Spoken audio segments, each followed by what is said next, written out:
बघू शकता मित्रांनो. आणि गाईंकडे आल्यावरती अशी अवस्था असते म्हातारा झाल्यावरती. म्हातारीची गाय तिकडे वावरात गेली आहे सोयाबीनीच्या, तर त्या पळत चालला येईल जोऱ्यात. बघू शकता तुम्ही. अशी आलो होतं आधी मित्रांनो.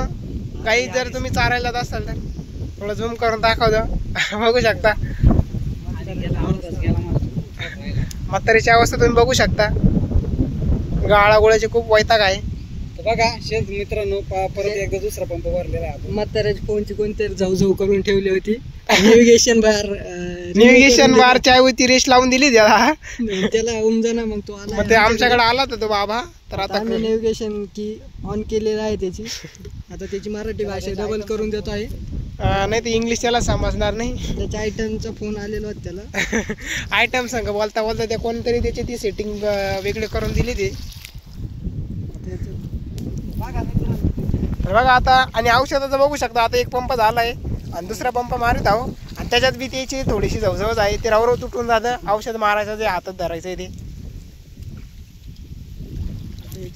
भाषा आता याची त्याची भाषा करून देऊ बदलून. परत त्याच्या आयटमचा फोन आला होतो. म्हणशील काय होईल काय बेच इंग्लिश पण त्याला नाव नाही ओळखू येणार. तो म्हणशील दुसऱ्याच कोणा तरी फोन आहे. दुसऱ्याच जाऊचा फोन आहे म्हणशील. चला आता ती सेटिंग लावून देऊया आणि इकडे हेच थांबूया. आता तेव्हा तुम्ही बघू शकता ते आता परत चौथ्या गिअर मध्ये पळत येत आहे हळूहळू. गायला उचकून इकडे जाऊ करीत एवढं आहे का. आपली सोयाबीन तुडीत येत आहे. सोयाबीन तुडीत येत भोसडीचा म्हातारा. त्याला आता जो इकडे आला का त्याला आडवं करून येडत जाऊ लागेल. सगळी सोयाबीन तुडीत आलेला आहे तो. आणि भाजी पण तुडीत आहे गँगाने. पंप भरलाय का नाही काही कळा. आता पंप आलाच आहे भरत.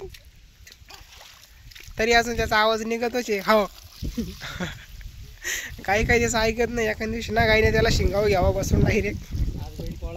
एक तास बैल पोळा पण आहे.